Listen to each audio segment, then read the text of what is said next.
Hey everybody, we're back. What are we on now? I think it must be like 100,000 views on our videos. Our community is growing to over 10,000 subscribers. If you haven't subscribed yet, then it's your problem.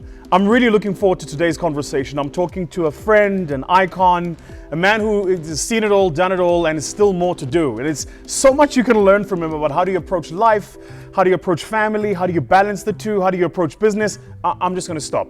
The one and only, the rock star himself, DJ Fresh. So my dog says the rock star. Yeah. So you know it's true, right? Like if it comes from me, you know it's legit. Yeah. Thank you so much for honoring us with this. Thanks for having me. I love this. Yeah. Yeah. So describe you in one word. Driven. Yeah? Yeah. Okay. Yeah. And that's how you approach everything? I think I've been driven probably from an early age. Where does that come from? Just from wanting to get things done, but also from wanting to get things done my way. But a lot of the stuff I wanted to do were things other people said, no, you can't do it like that. Yes. Or it's not done. Or as a black child, you don't have access to such. Right. So a lot of what's driven me has been boundaries that either I'd subconsciously set myself, right, or from people saying, no, who quits law school to be a DJ? Right. So I'm like, I want to quit law, I want to be a DJ, and I want to do damn well at it. Right. So a lot of my drive comes from that. Right. Because your dad, and I don't want to jump the story, but your dad was the one who felt that you should do law, right? And you should practice as a lawyer. Yes, my dad, I suspect, wanted to be a lawyer vicariously through me. That's one of those, right? Because he didn't manage to go to law school himself. Right. I mean, he's well educated. He went to Right. Cambridge. Right. He went to the University of Lesotho. He went to the University of Botswana. So he's an educated man. Right. So you can understand where he comes from. Yeah. That his kids too must be educated. Right. So it was that, and I think also given that his mom literally educated him from selling mealies and sorghum and sugarcane. Right. She was a subsistence farmer. Right. From that money, she sent him to school. Oh wow. She sent him to university in Lesotho. You know what I mean? Wow. So I think based on the sacrifices his mom made, Right. because his mom was the fourth and final wife of my polygamous granddad. Right. So as the small mem with one son, she made him her one project that my son will be educated, my son will do well. Right. So I understand why he would expect that of me. Right. I don't harbor any grudges. Yeah, absolutely. Yeah. I just kind of wish he believed me when I said, I can do this. Right. So take me to that time, Yes. that moment when you knew DJing was it.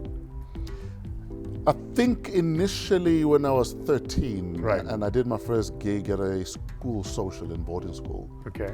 that thrill kind of just jolted me a bit, and I kind of ignored it. Right. And at the same time, I was starting to fall in love with radio. Right. Radio Metro literally started when I started DJing. Radio Metro. Yes. You're going back. I'm going back. I think That's Radio Metro. In Pump fact, up stereo. I remember 87, 88.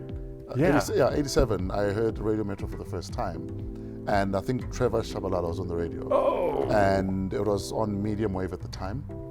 And I'd heard radio before, but you'd never really heard cool black guys speaking English on the radio, because all radio was always Bantu radio, as it was called. Right. So hearing these brothers and sisters just waxing lyrical on the radio, I'm like, I want to do that one day. But I kind of shelved it, and life carried on. I carried on with high school. I was DJing on the side in high school. Right. And then I did my first paying gig literally straight out of matric. Yeah. And it was $50. Oh! It was the best $50 I've ever earned. And then I realized that, no man, this thing can be a career. Right. But I'd still applied for law school. Right. So I did 2 years of law school. I was miserable. At the same time that I was starting law school, I was studying radio. Right. You studied radio in law school at the same time? I was starting radio. Starting radio. So my radio career literally started out of high school. Okay. As did my paying gigs. Right. So now I'm conflicted. I'm going to law school. I've got all this case law I need to study. I've got all these cases I need to memorize. I've got L101. I've got family law. I've got customary law. Yeah. But all I want to do is play music.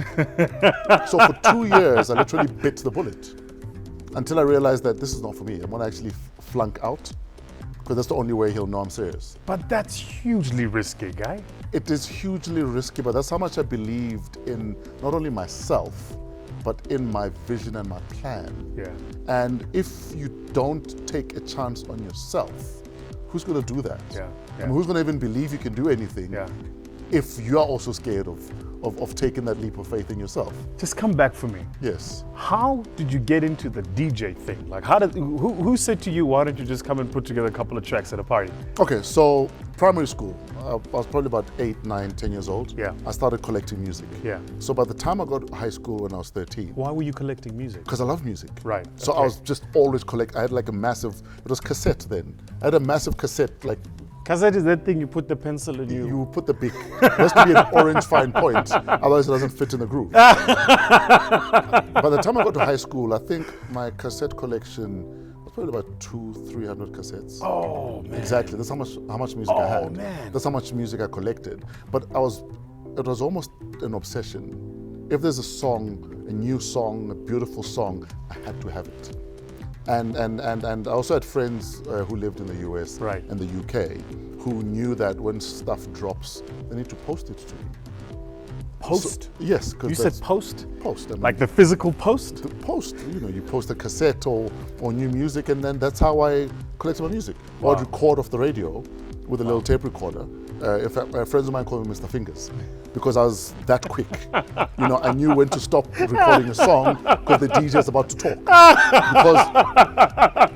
Because, as you learn radio, you kind of understand where the breaks on the songs are. So chances are the DJ is going to speak after this or after the bridge. So I became the guy. So by the time I got to high school and the school DJ hadn't shown up for the beginning of your social, so our entertainment minister said to me, why don't you come DJ at the school social? Because we know you collect music. And that's how it started, bro. It's interesting for me because one of the things we talk to entrepreneurs about is how important it is to love what you do and not the money what you do will make you, right? Because you put in what seems to me like thousands of hours.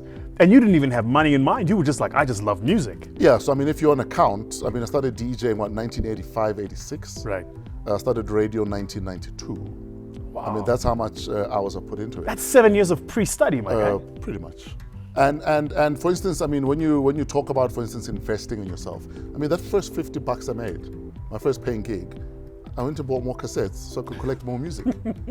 So already I had a sense that you need to invest in yourself. You need to invest in what you do in order to grow it. Right. For instance, I mean, people think we go to Miami every year for the last 18 years just to party. Yeah. It's a music conference.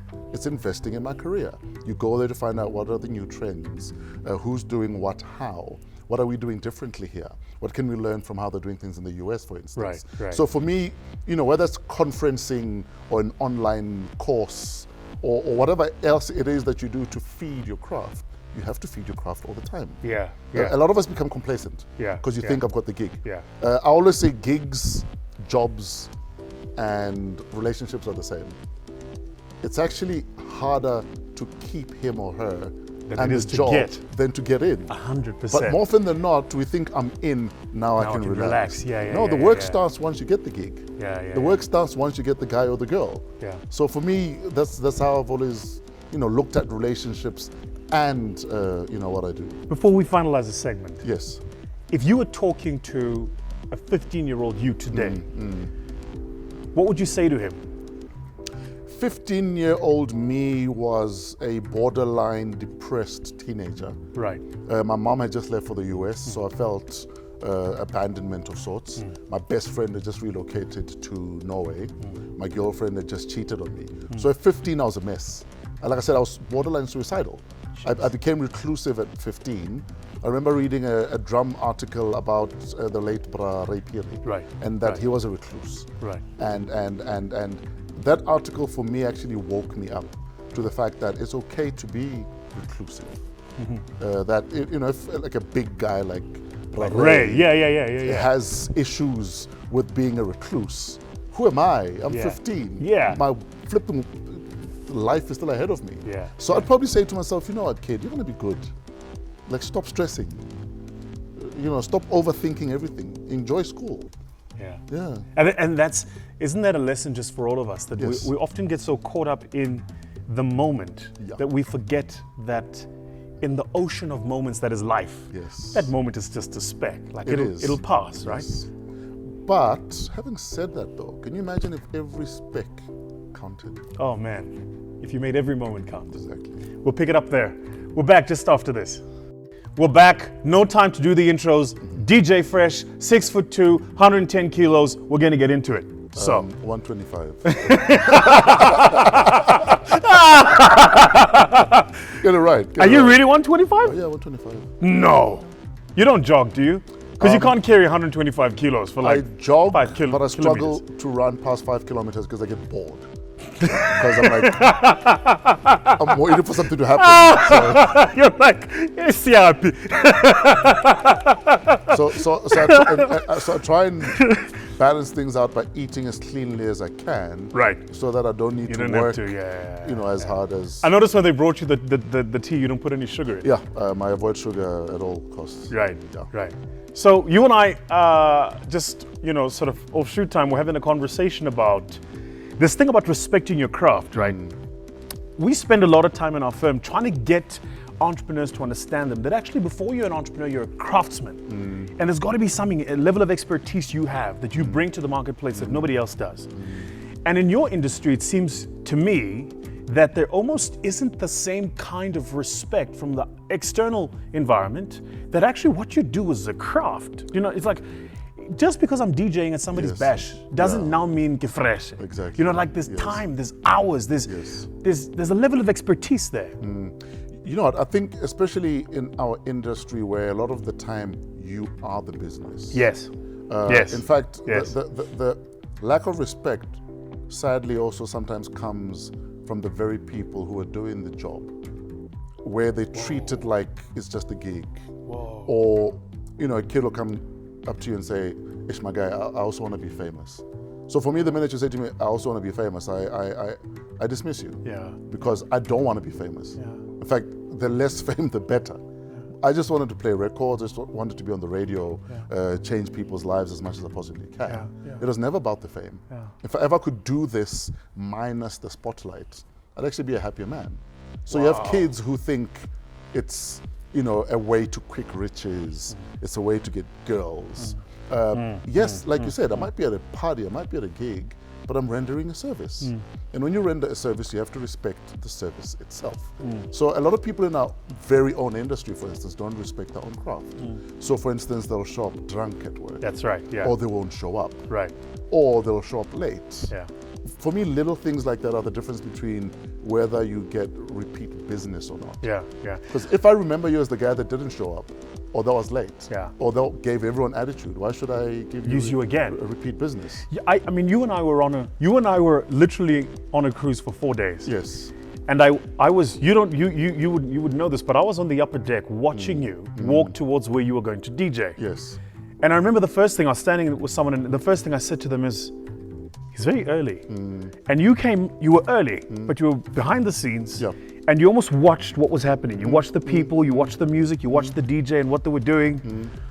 And then when you went on, you murdered it. Thank you very much. Right? Yeah. So I'm watching you. So first thing that happens is one watches the jump in experience between the consumers, who are the people enjoying the music, Yeah.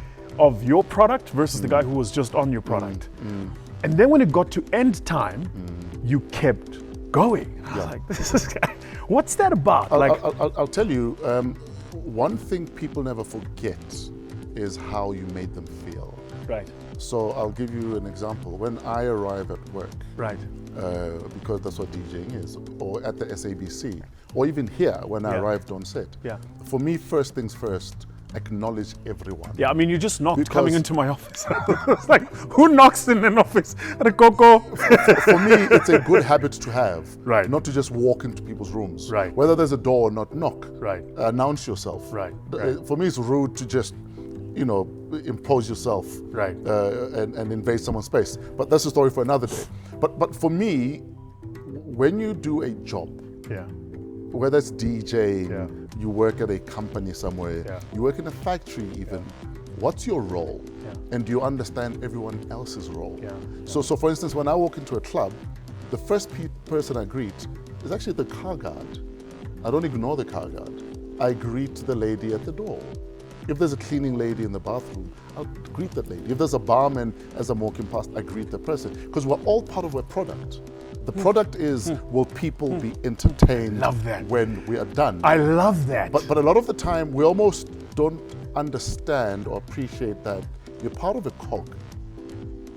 And that bigger picture is probably only as strong as how we. As that we can. Oh, I love that. Right. You know what I mean? I got it. So for me, that's why it's Because important. you could kill on stage, but if Yes. the bathrooms are filthy, Yes. then a part of the customer experience Yes. is actually, I'm not sure about Or this. Right? if the person in the bathroom feels invisible, but we still expect them to deliver. I gotcha. So there's also that. I gotcha. So even as management, whether you're managing your company, I got it. or even just managing your kids, Yeah, yeah. a family's management. yeah. Do you make everyone feel like they belong? I love Do it. you make everyone feel like, you know what, you might just be a cleaner, Yeah. but I see you. Let me ask you this question. Yeah. Fresh, I have memories of us like high school, man. Yeah. First job. And you were hosting a show on Y. And I remember I used to walk, there were days, you used to have the Wednesday battles, the Yes. hip hop battles. Yes. And I was religiously late on Wednesdays Yeah. because I was like, I'm not stepping out of this car until Yes. we've had the battle, Yeah, right? yeah. I remember Pro Kid versus Kato, that whole Yes, thing. Yes. How is it? And today I'm a professional, so I've had my own journey. Yes.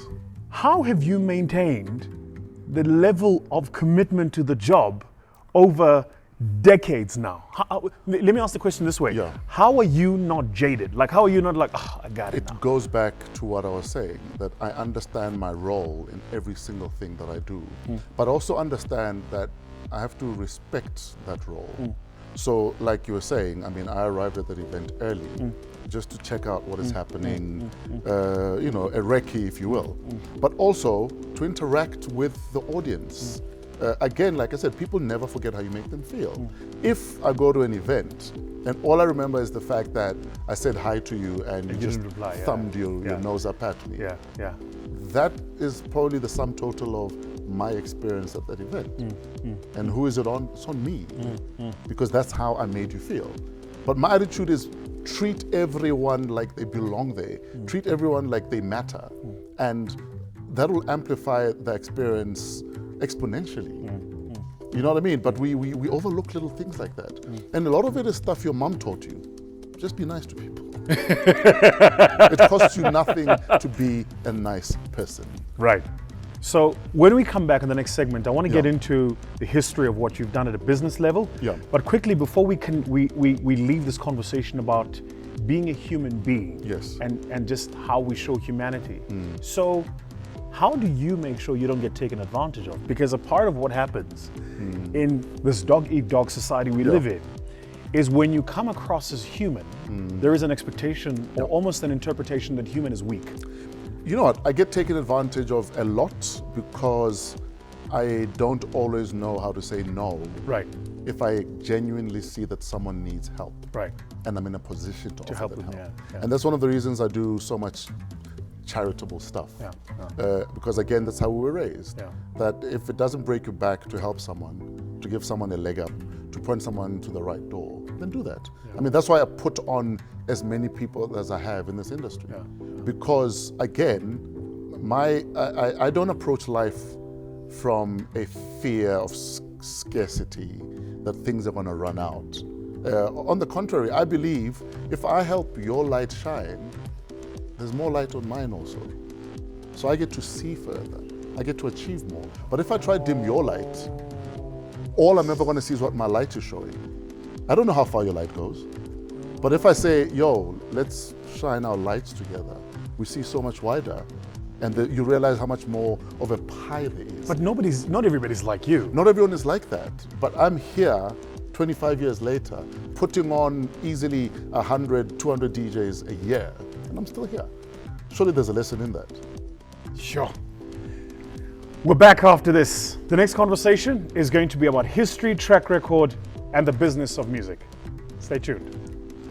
We're back. We continue our conversation with the one and only Thato Sikwana. As you know him, DJ Fresh. We've spoken a little bit about his early life, his love for music, the tens of thousands of hours put in. We jumped onto the craft and how much time you spent perfecting what you do. Now I want to get into the business of it. So, it's a business, right? Yes, sir. I mean, you got to live. Yeah. How have you modeled your business? So are you the guy that goes, I'm going to run my own ship, I'm going to manage my own bookings, I'm going to do all of that myself, or I'm going to let somebody else worry about that because I'm just the talent? In fact, because I approach everything as a empty sponge, everything I do, I want to learn. Right. Every single thing. Right. But my problem also is because I am that guy that loves a challenge. Right. I'll want to watch you. For instance, the way I learned how to drive was from watching my mom drive. I was 10, I was like, Mama, I can drive. She's like, no, you can't. I was like, no, I've been watching you. And she moved over, I got in the car and drove. So I do that with every single thing that I do. Right. So for instance, when we started off at YFM 21 years ago, myself and Fat Joe had the same manager, Lebu Gunguluza. Right. Lebu Gunguluza's company, Exposure, managed myself and Fat Joe. Right. And then we moved from How there. small the world is. Exactly. And then from there, so I think they managed us for about 6 months to a year. And then after that, we were managed by Sipho Dlamini. Right, From Universal. Right, yeah. In fact, Sipho Dlamini, he actually unlocked our belief in ourselves. Because we were charging fair amounts, safe amounts. And Sipho came and said, Fresh Thato, stop it. Why are you charging 1,000 Rand, 2,000 Rand when you can charge 5,000 Rand? Right. He literally doubled our rate card in 1 week. In 1 week, he doubled our rate card. Did your bookings drop? No, they didn't. They So, didn't. but you as the person had to, I mean, you yourself had to be jolted into believing in yourself, right? Exactly. And I think sometimes that's what you need. Sometimes you need someone looking in from the outside to give you a perspective that you can't see. Because you're operating from, this is nice and safe. Yeah. That, we're moving along. Why do I want to disrupt things? Yeah. And sometimes that's where the magic is. 100%. In the disruption. 100%. In the fearless pursuit of, no man, I can do better, or I can do more, or I can deliver more. There's so many gems there. I had a meeting literally 2 days ago with a guy who walked in. Yeah. And he put a number up on the board. And I looked at one of my team members and I said, wow, you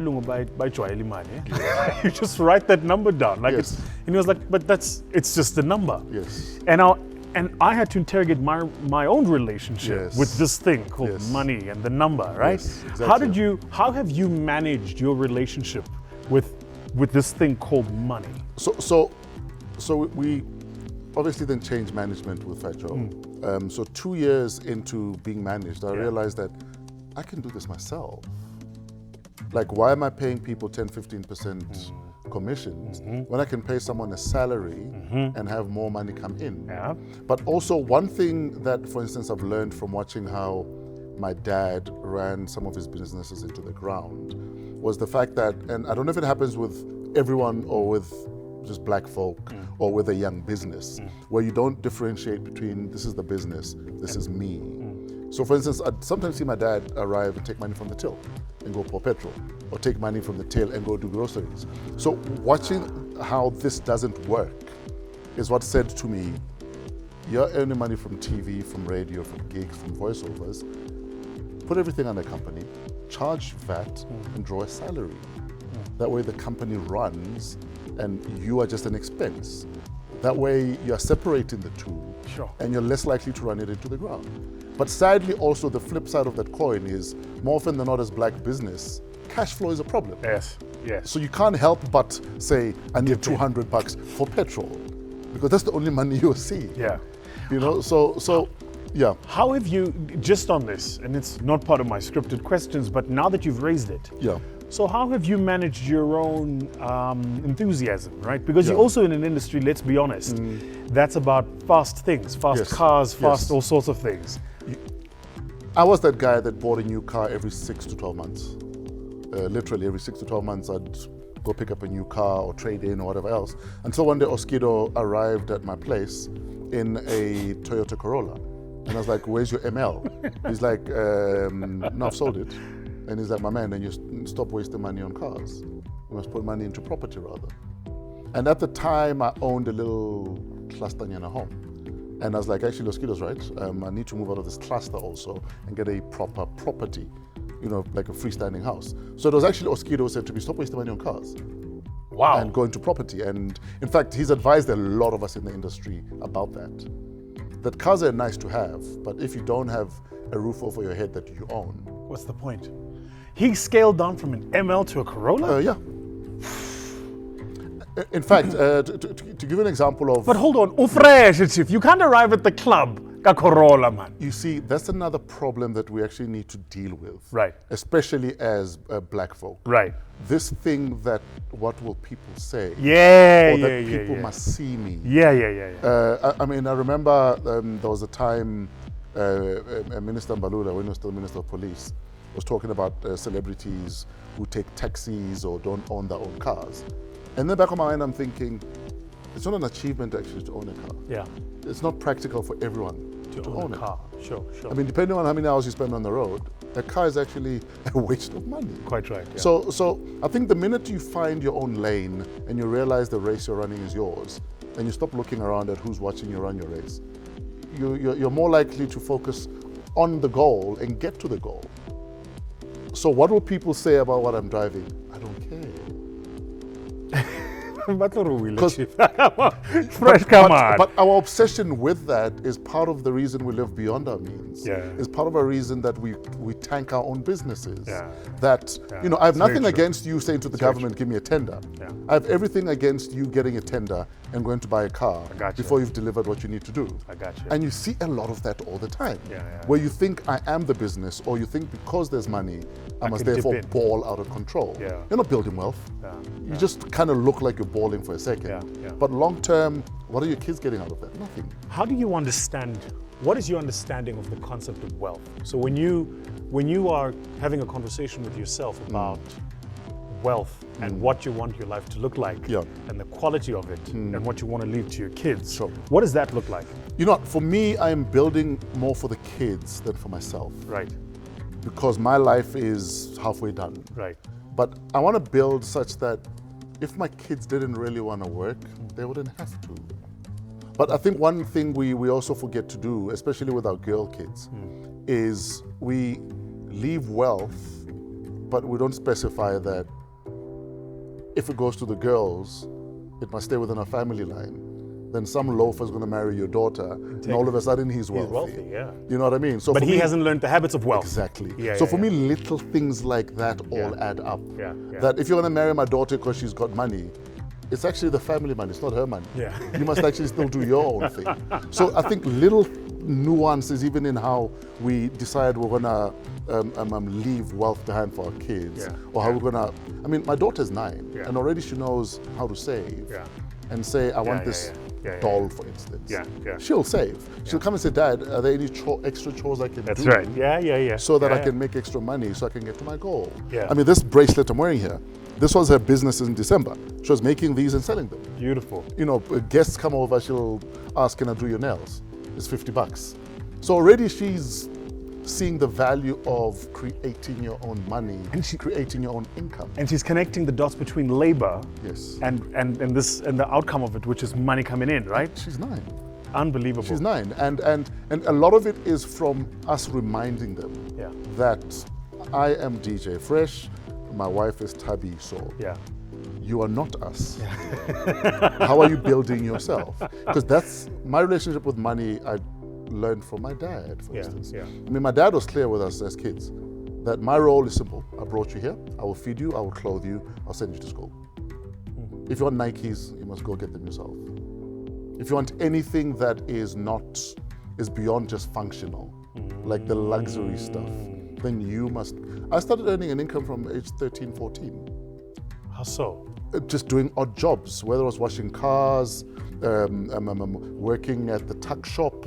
But I started earning my own income from, about 14, 15. So your dad was like, if you want Nikes, you have to pay for the And that premium. has taught me to appreciate working for stuff myself. Right. Initially I thought this guy hates me. Right. Like the Nike Cortez just dropped. Why can't I get one? But looking back, I now fully get it. Oh man, that Nike Cortez has stories, eh? Dude. Remember the Nike Cortez Everybody had dropped, and I was like, I want one of these. I was like, no, I can get you North Stars.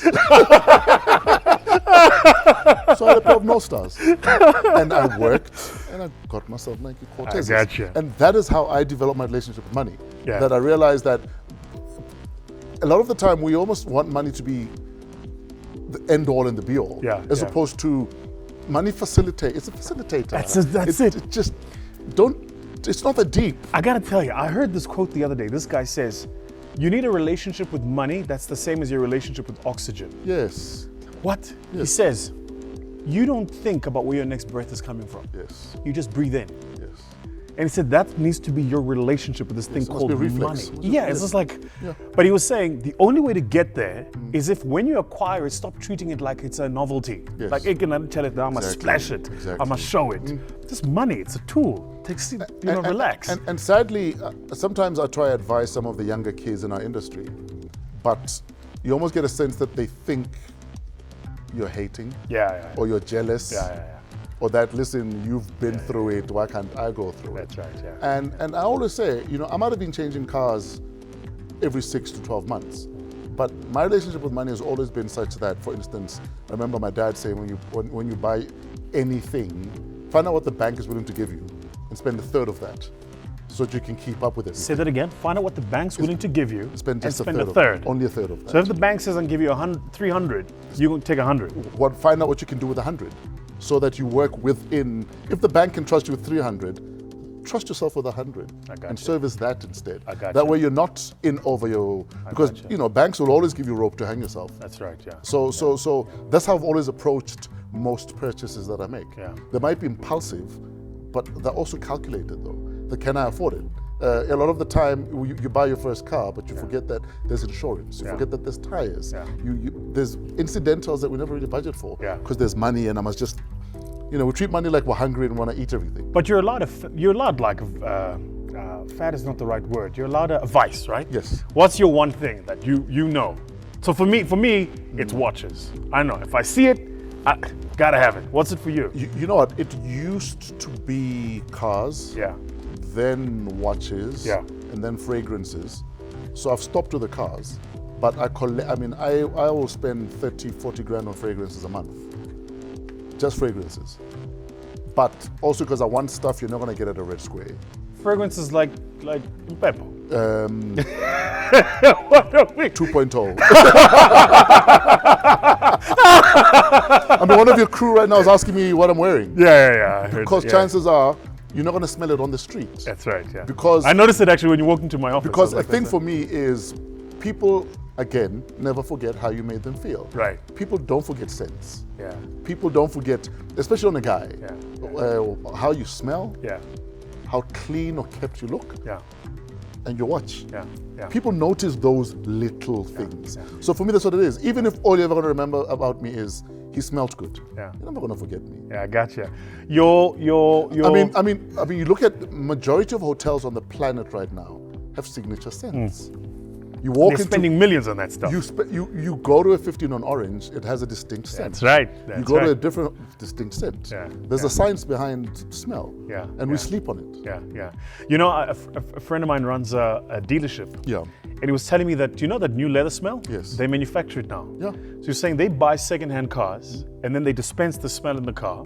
And it increases the value of the car because it smells new. Therefore, But they say the same about if you're selling your property. If you're selling your property, bake bread.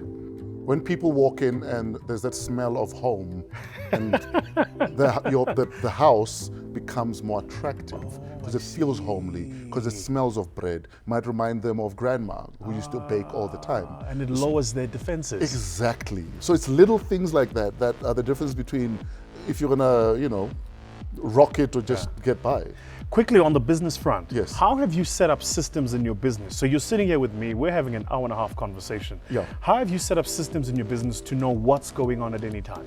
We have a booking system Yeah. that allows me to log in Yeah. in the back end. Yeah.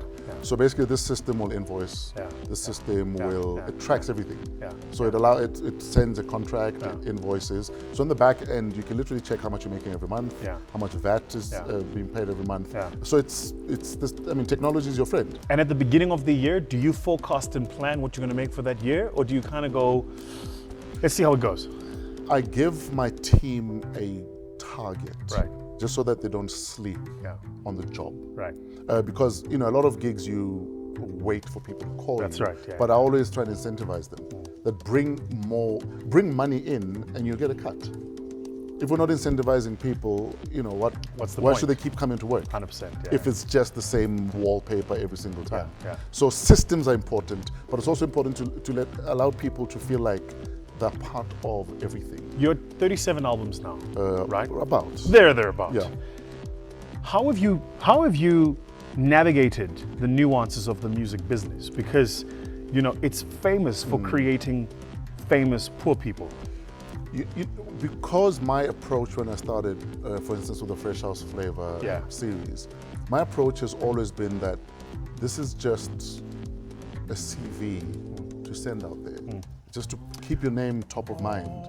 So for me, it was never a business venture. For me, it was about let the product be out there, and if people book you based on the product, that's where you make your money. So I'm actually not, even when it comes to giving away music, I'm actually not particular about that.